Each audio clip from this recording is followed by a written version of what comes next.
I want to make sure I introduce Chris correctly. Through the years in Seminole, when Chris came to preach there, I had been worshiping with Seminole congregation for about 10 years or so.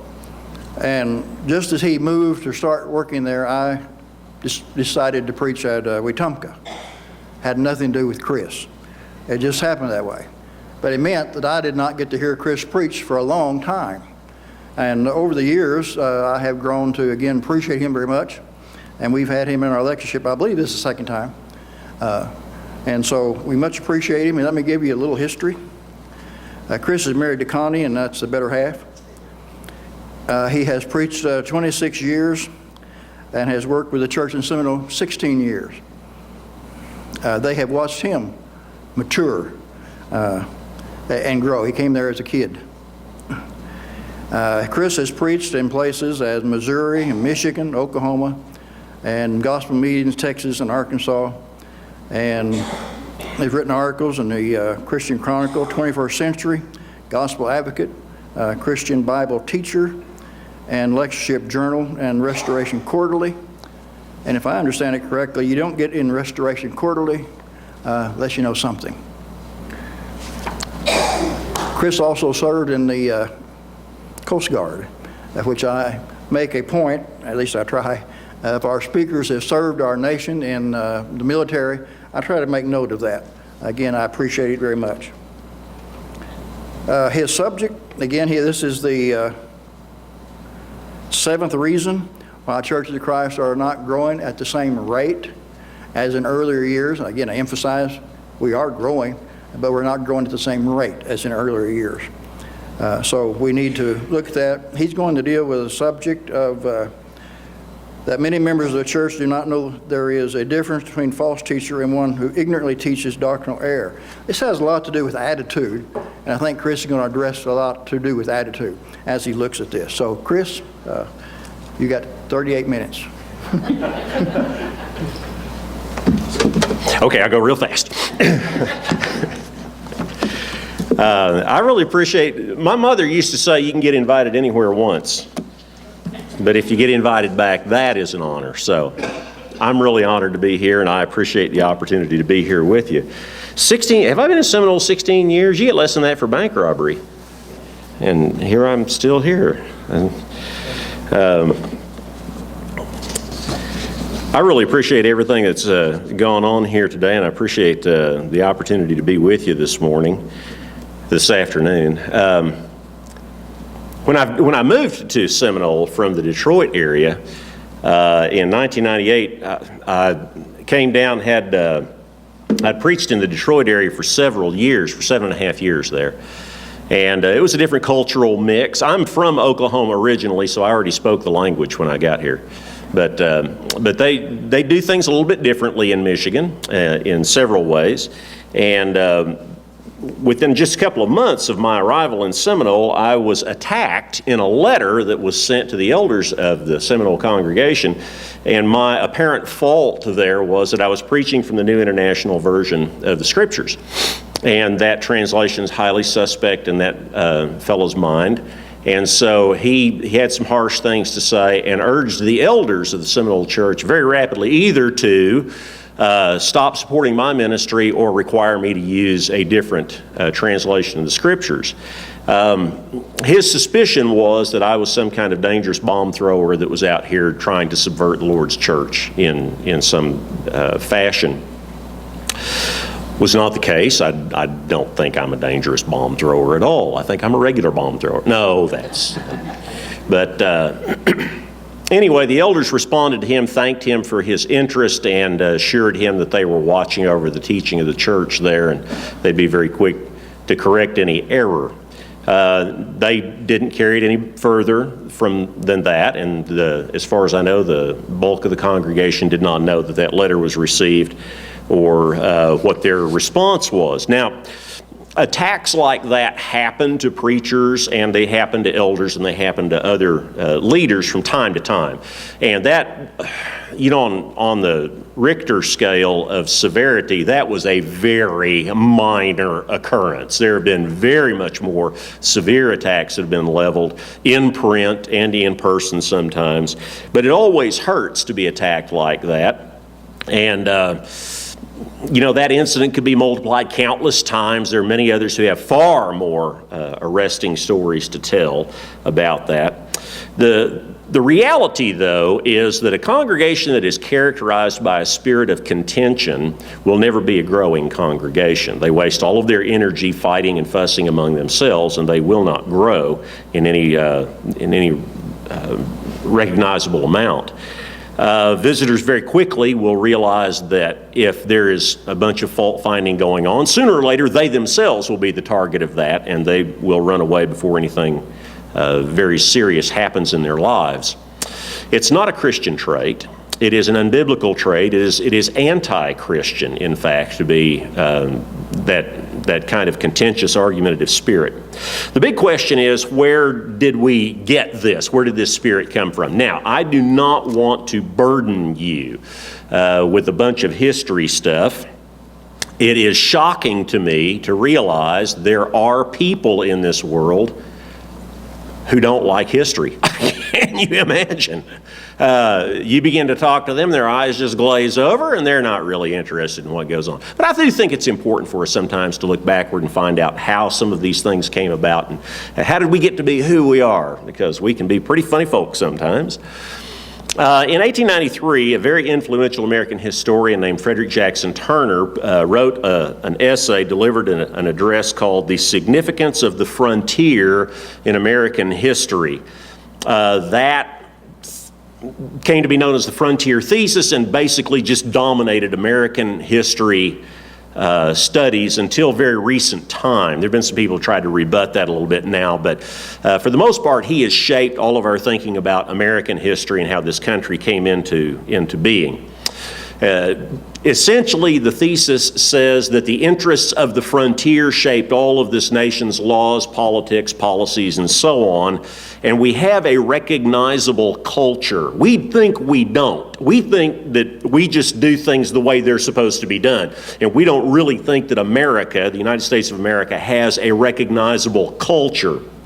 We do. We definitely do. The ancient Greek historian Herodotus said that every man thinks his own laws are best. We all just kind of assume that our way is the right way and the rest of the world is somehow doing it wrong. Well, we have an American culture, and Turner's thesis is that there are some identifiable things about being an American, and this is all shaped from our exposure on the frontier. The reality is that for the vast history of the United States, we had a frontier. And on the borders, at the edge of the frontier, there was a way of living and a way of thinking that dominated all of our politics and thinking and so on. And there are people who would say that that still exists, that the frontier has not vanished yet. There are places in the far southwest and the far north where the rule of law and civilization really has not come to hold sway. I'll let smarter people than me decide that.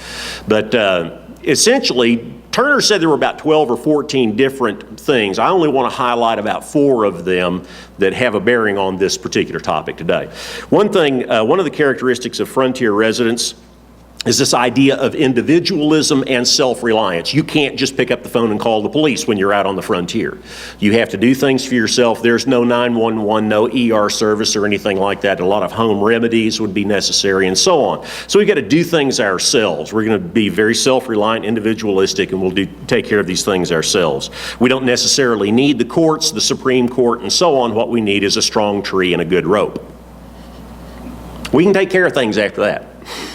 There was a lot of emotionalism on the frontier. There were a lot of things on the frontier that would elicit strong emotion. There was sudden death and crippling injuries. There were all kinds of natural disasters and births, weddings. All these things led to great emotionalism in people. And Brother Chris talked earlier about Noel Shaw. Noel Shaw was the singing preacher, and he did write that song, Bringing in the Sheaves. He wrote many other songs, and he sang his sermons sometimes. And it was said that a congregation would meet for a meeting that Noel Shaw was to preach at, he'd be sitting up in one of these chairs up front and suddenly, for no reason, break out in a single verse of a song and leave people in tears. They would just be so overwhelmed by emotion. They'd be left in tears just from one verse of a song that Noel Shaw did. Now, when I sing, people go in tears also. It's kind of a different thing entirely. It's different emotion. But people were accustomed to giving vent to their emotions. The whole idea of populism, there was no ingrained respect for authority, breeding, position, or anything. All people were accepted equally without reservation. Nobody deferred to anybody else. Everybody is equal, and everyone retained the right of private judgment and personal conscience.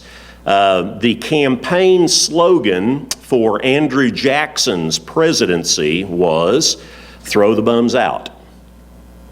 That was his whole campaign platform, throw the bums out. It's time for house cleaning, and he would take over. And it worked because there were a great number of people in the United States that felt exactly that way. It's time to throw the bums out. We'll just start all over again.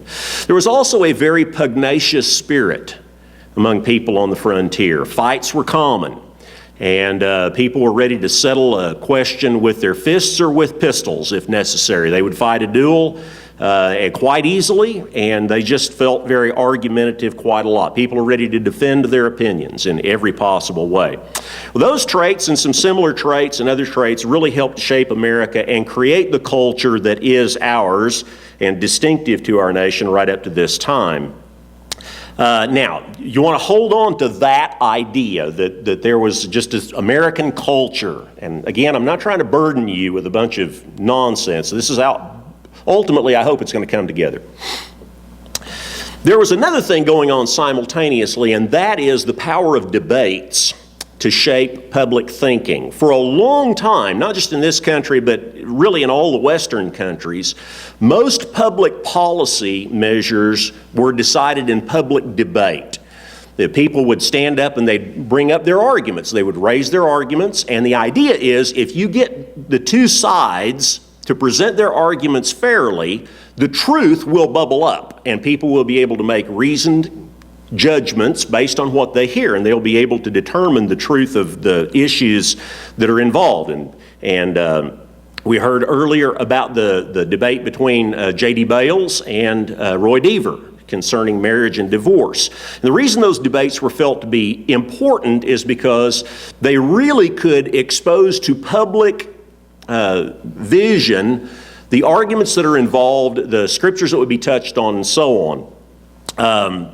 One of the most famous debates on policy was the Lincoln-Douglas debates in the 1850s that helped this nation to understand what slavery really was all about and why it was such a matter of intense, deep concern to this nation. And still, if you study the Lincoln-Douglas debates, you're amazed at how well they encapsulated all the complex issues of sectionalism and slavery and states' rights and all the other things that were going on. One of the most influential religious debates that ever happened in this country was the debate between Alexander Campbell and Bishop Purcell of the Roman Catholic Church that I think took place in 1837. Purcell had frightened a lot of people in the United States because he made the declaration that the entire Ohio River Valley was under the authority of the Roman Catholic Church. And he believed that they had a right to assert religious authority over the entire Ohio River Valley. Now, if you think about that, the Ohio River starts at Pittsburgh and goes all the way past Cincinnati and down past, joins the Mississippi, goes down to Memphis and New Orleans. That's a vast section of the country at that time. Scared a lot of people. Today, that wouldn't excite a great deal of interest, but you have to remember that in the 1830s, the Pope could still field an army. And so a lot of people not only heard religious authority, they heard political authority and were actually thinking that it would be likely for a Roman Catholic pontiff to launch an armed invasion. So they asked Alexander Campbell to debate Bishop Purcell in Cincinnati in 1837 over this idea of Roman Catholic authority. He did, and that helped to shape religious thinking in the United States for many years after that.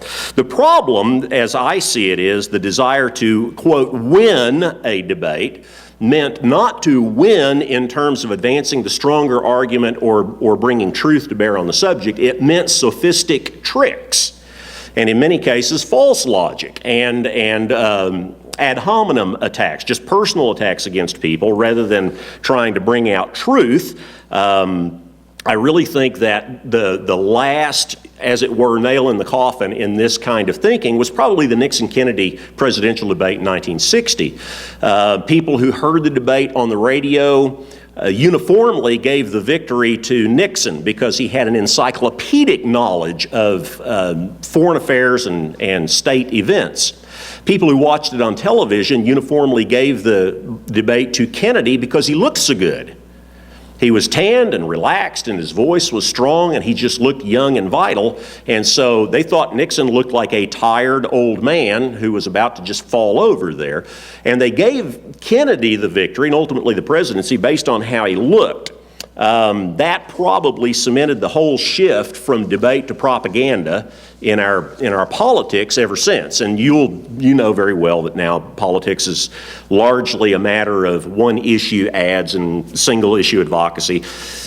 You have these sham political debates that you see on TV in the presidential campaign, but they're not really debates. They're just kind of joint stump speeches by these guys. There's very little that goes on. Also, in that is the effect of the media. The media helps to shape public opinion, and a great deal of what they portray in the media is just flatly false.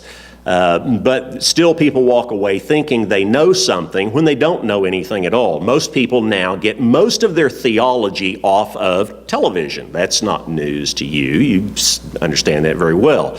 They don't know anything, but they think they do know something because a TV program, a sitcom or something made some religious pronouncement there.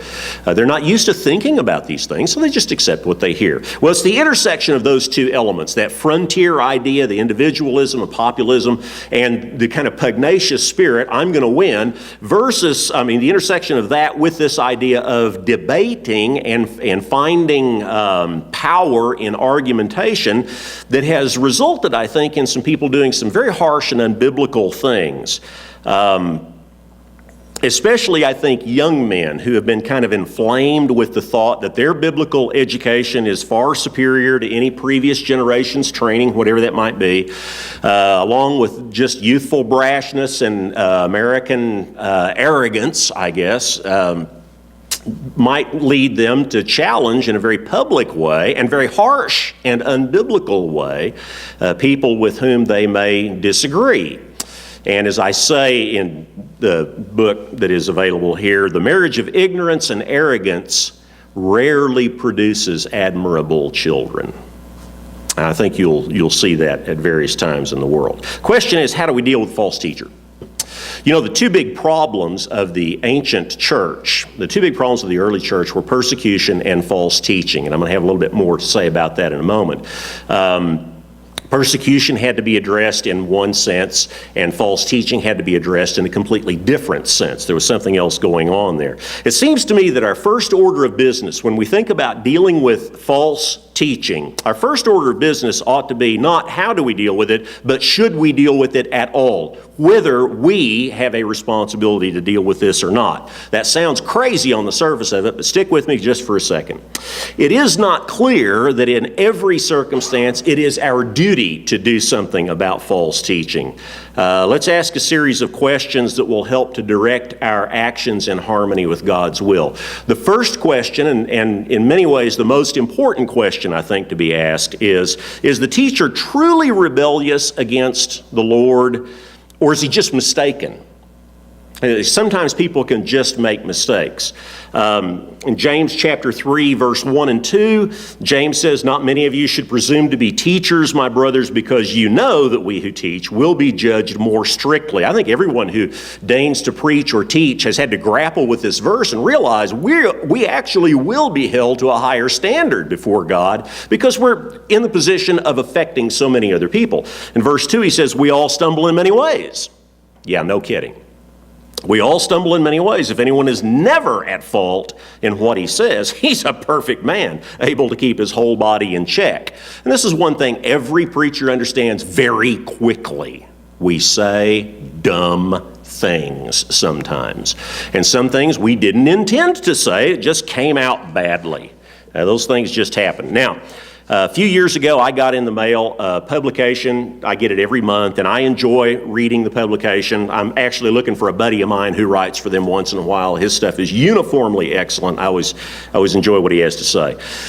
In this particular issue that showed up a few years ago, the editor spent probably 15% of the entire publication railing against the false teaching of, as he put it, salvation by grace alone.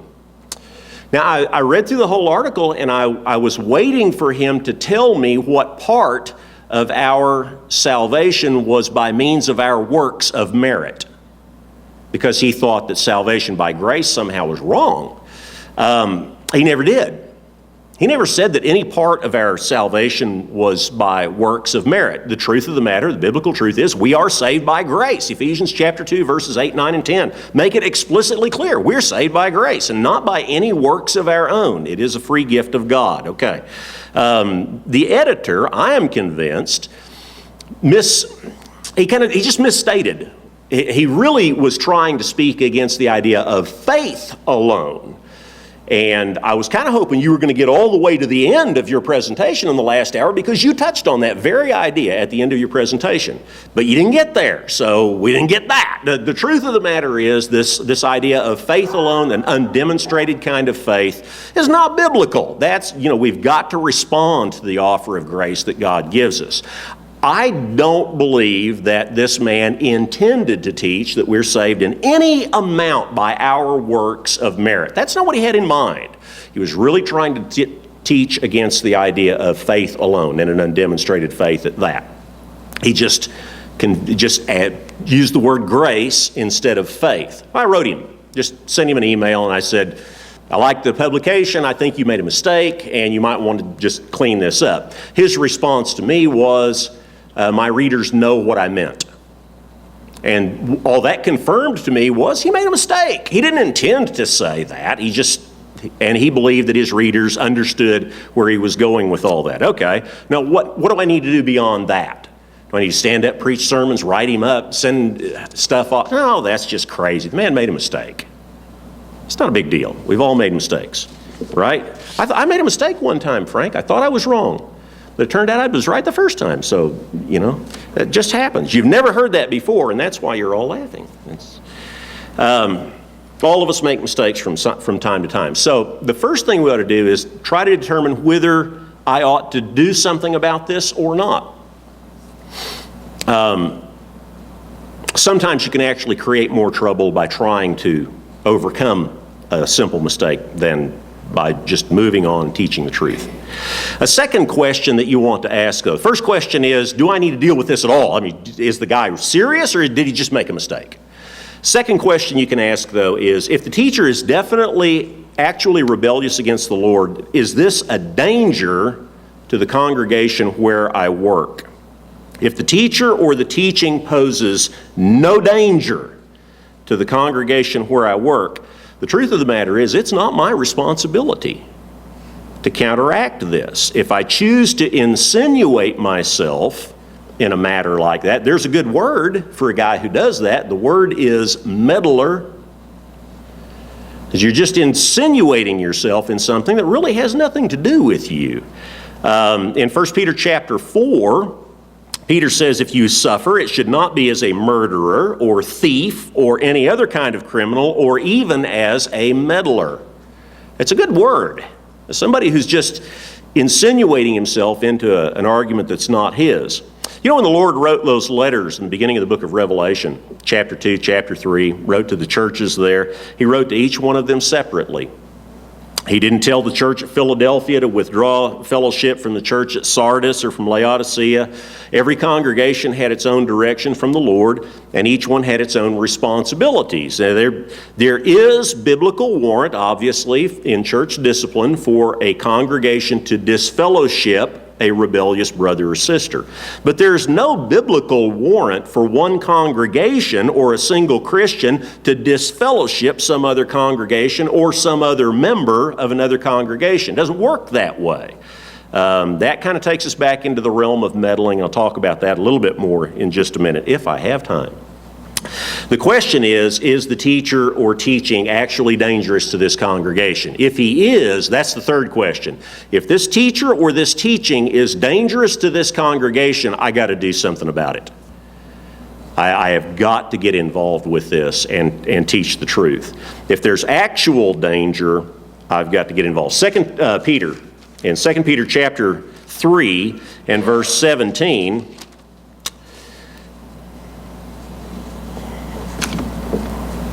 Peter says, "Therefore, dear friends, since you already know this, be on your guard so that you may not be carried away by the error of lawless men and fall from your secure position."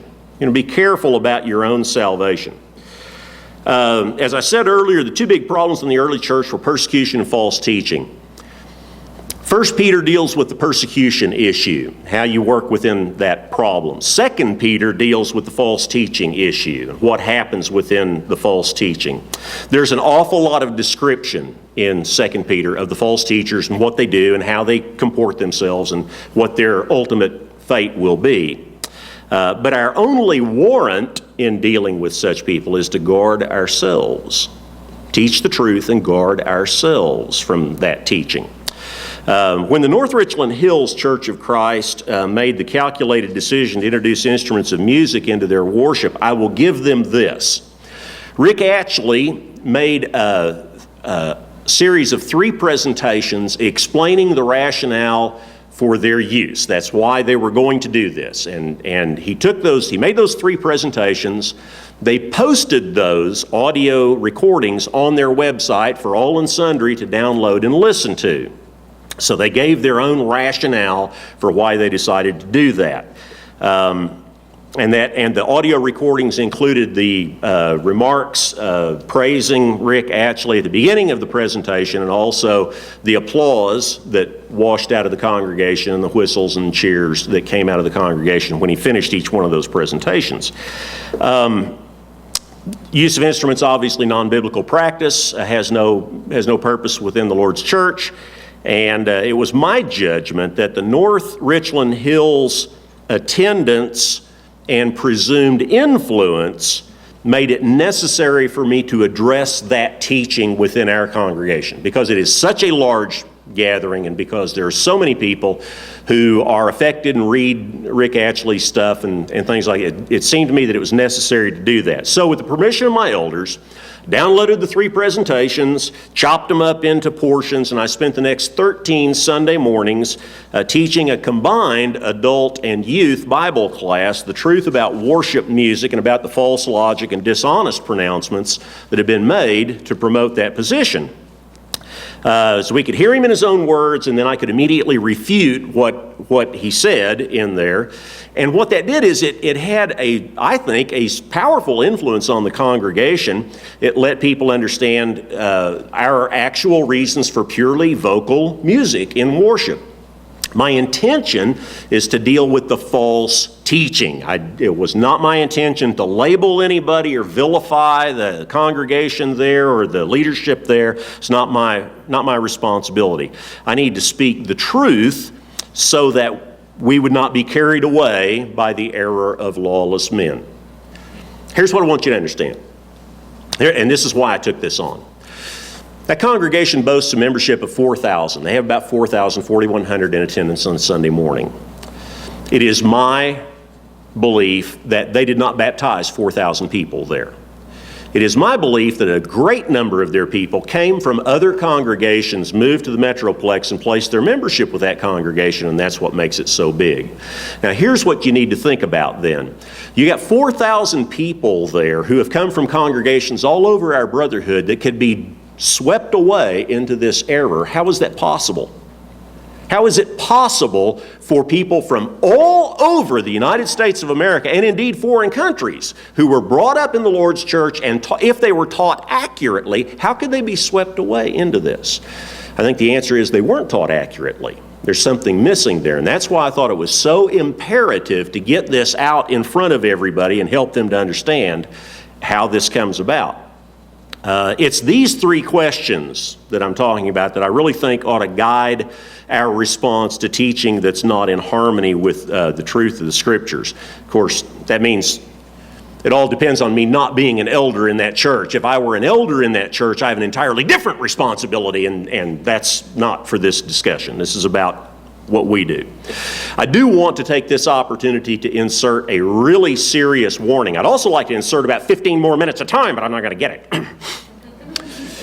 Here's the warning. The warning is we need to be very, very careful about judging other people's motives. Paul, inspired by God, had the ability to do that in Philippians chapter 1, verse 17 and 18. I'm not inspired by God. Ask anybody, they'll tell you. I'm not inspired by God, and I don't have the ability to look inside someone's heart and understand their motives. I can only talk about what they do. I can talk about what they teach or preach, but I can't judge their motives. There is a great danger for those who would choose to remove the sawdust from their brother's eye. If I arrogate to myself the role of the brotherhood censor, then I'm going to puff myself up in pride. I'm going to consider that I'm competent to judge every major doctrine and fine point of wisdom, every fine point of opinion, every fine point of taste. The Scriptures in 2 Timothy 3 point out I'm not competent to do that. If I take it upon myself to be the censor, then I rush out to condemn people who are not doing things the way I think they should. A pretty careful study of Romans 14, verse 4, and especially verses 9 through 12 about them standing before their own master would cool me off. I have a quote here in the material that Cato the censor in ancient Rome, it was said about Cato that he loved not the right half so much as he hated the wrong. That is not a compliment. He just ran around trying to find fault all the time. It wasn't that he loved the right, it's just that he hated the wrong so much. And then ultimately I'll wind up congratulating myself on someone else's destruction and consider their ruin then to be a vindication of my holiness. And that's obviously not right. We don't need to be looking for trouble. You will find what you look for. We don't need to do that. Here's what we need to do. You thought I wasn't going to get there, and it came close. But here we are. Okay. What are we actually going to do about the declining growth rate? 9 minutes. Okay, what are we going to do about the declining growth rate in churches of Christ? By now you've probably heard a lot of statistics. I'll throw out a couple more. It does seem that from the year 2000 to 2012 in the United States, our membership has dropped by 5%. That's pretty alarming. Lately I've been told that from 2012 to 2013, our numbers were absolutely stable. And so it's probably wrong to extrapolate the demise of the church in the United States from that decline. Here are a few things that I want you to understand about that. First thing is, growth rate decline in the United States is not isolated to our fellowship. It is nationwide and in all religious groups with the exception of the Muslims and the Mormons, probably due to very high birth rates in both of those groups, Muslims and Mormons. There's a very good report by the Pew Forum on Religious Trust that will illuminate all that, and that shows the continuing trend that was noticed by Dr. Flavel Yakeley in the 1990s. He pointed out that in the 1980s, our decadal growth rate was 5.7%, put us in the 6th position among the top 15 largest religious groups in the United States. The top spot for the 1980s was the Assemblies of God denomination. They had a decadal growth rate of 34%.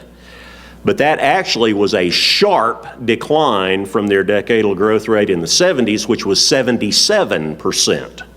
So they had a precipitous drop in the rate of their growth. There are a lot of complex cultural forces that are in play that we have largely ignored to our detriment. The study of church growth is a sociological and not a theological movement. It's a study of a sociological, not a theological movement. That's not surprising that God would use methods of persuasion and influence that'll be influential to human beings. He did make us and knows how we work. There are wonderful research materials that are available, and in the article at the end of the material I've got some suggestions if you want to follow up on reading. Demographic research by William Howe and Bill Strauss is very important for us to understand. Tom Rayner has done some amazing sociological research on how unchurched people are attracted to obedience, and he specifically talks about denominational groups, but the factors that he identifies are just reality. It's what attracts people and holds them. Surprisingly, one of the most important factors is strong doctrinal teaching from the Bible. The thing that attracts people, they want to know what God says and what they're supposed to do. They don't need mealy-mouthed stuff. They want to know the truth. Previous high growth rates among U.S. churches of Christ were the result of these same complex cultural factors. After World War II, there was a great desire for a better life, and into that atmosphere of kind of fear and despair, Tex Stevens and Jewel Miller developed the Jewel Miller film strips. A Gospel Advocate article, Tex Stevens said it was responsible for the conversion of more than 40,000 people. I think that's a very low estimate. I think a lot more people obeyed the gospel because of that. What we found was we had a world hungry for a message of hope, and we had an organized method of presenting that message in the Jewel Miller film strips. And our brethren took that message out and gave it to people who were starving for hope. There's a very serious study of church growth that's gone on since the 1970 publication of Donald McGavran's book, Understanding Church Growth. It's now in its third edition. He's the first guy who started thinking about church growth. He's done a great deal of work there. The thing is, none of the factors that he identifies have anything whatsoever to do with doctrinal conflict among members. It's not about fussing. That's not what hinders churches from growing, and it's not what causes churches to grow. There's no mystery to our anemic growth and retention rates. This is not rocket science. It's not hard to understand. If you want to lose weight, there is one and only one way to do it, period. You have to burn more calories than you ingest.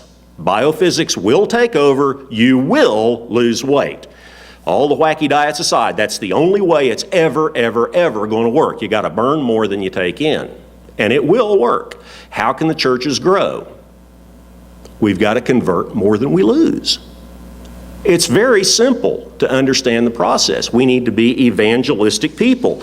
Retention has to be a strong emphasis, and evangelism has to go on. I wish I had time to talk about evangelism and how important it is. We need an organized method of taking the gospel to people in a way that they will appreciate today. That's what Jewel Miller and Tex Stevens did. A cutting-edge multimedia presentation that looks laughably dated to us. But at the time, it was brilliant. And it was right on the cutting edge of multimedia technology. That's what we need. We need to take advantage of all the technological marvels that we have. And we persist in taking pride that we're 25 years behind the times. We need to get out there and how many of you have read the book Muscle and a Shovel? Okay, if you haven't read the book, run, don't walk to your website, order the book Muscle and a Shovel. It is one man's story of his obedience to the gospel, how he came to understand the gospel and obey. This book is sweeping the brotherhood, and people are buying copies to hand to their denominational friends and relatives, hoping that they'll read it and understand how to become a Christian. It's an organized method of teaching the gospel. It's brilliant. It's brilliant. I solidly urge you to buy and read the book, Muscle and a Shovel. There are people all around us who are starving, and that's not an exaggeration. They are starving for spiritual hope. They're starving for a message of redemption. They have no idea how to satisfy their souls. Our problem is what Donald McGavran called redemption and lift. When someone comes from a dysfunctional background and obeys the gospel, very quickly things start getting better. He discovers that he has more peace, he's sleeping better at night, he has a family, a church family, he is learning, he is growing, he's getting rid of self-destructive habits. Good things start happening. He winds up with more money because he's not spending it on booze and casinos. He winds up with a solid foundation for life, and he begins really to live day to day, and he's lifting. I mean, his whole world is getting better. What happens is, after a certain amount of time, they forget how they got there. They're just comfortable now. They've got enough education, they've got enough money, they've got enough stability in their lives. They don't remember that they need Jesus. And so they drift away. That can happen to individuals, it can happen to congregations, it can happen to institutions, and it can happen to entire movements like the Restoration Movement. We need to recapture a zeal for evangelism, to take the gospel to people. I love this quote where I finish this up in Zechariah chapter 8, verse 21. Let us go at once to entreat the Lord and seek the Lord Almighty. I myself am going. We can never impel others to do evangelism if we won't do it ourselves. I myself am going. Thank you.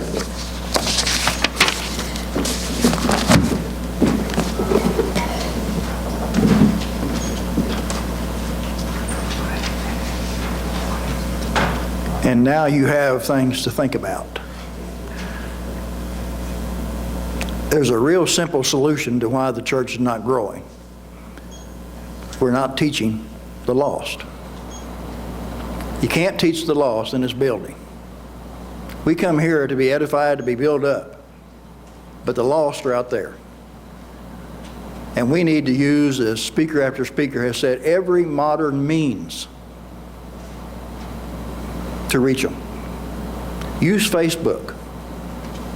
I've just about made the decision that I'm going to befriend everybody who's a friend of somebody else's that comes up, pops up. And then I'm going to write these little tidbits.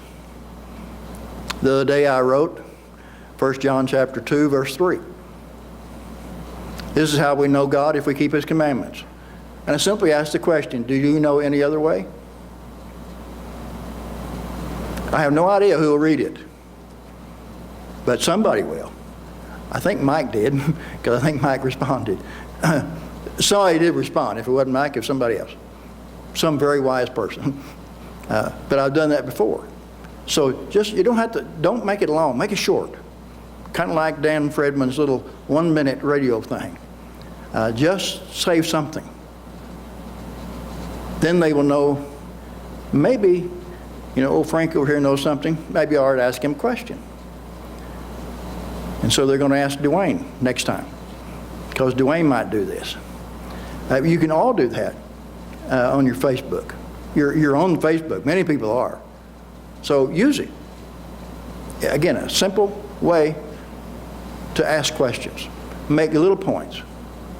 But use all this modern technology. Again, Paul, the apostle, and the others went out into the Roman world of Judaism and paganism. And they converted thousands because they took the gospel to the lost. They didn't have television and all the other things we have. So we have all of this, so why not? Thank you.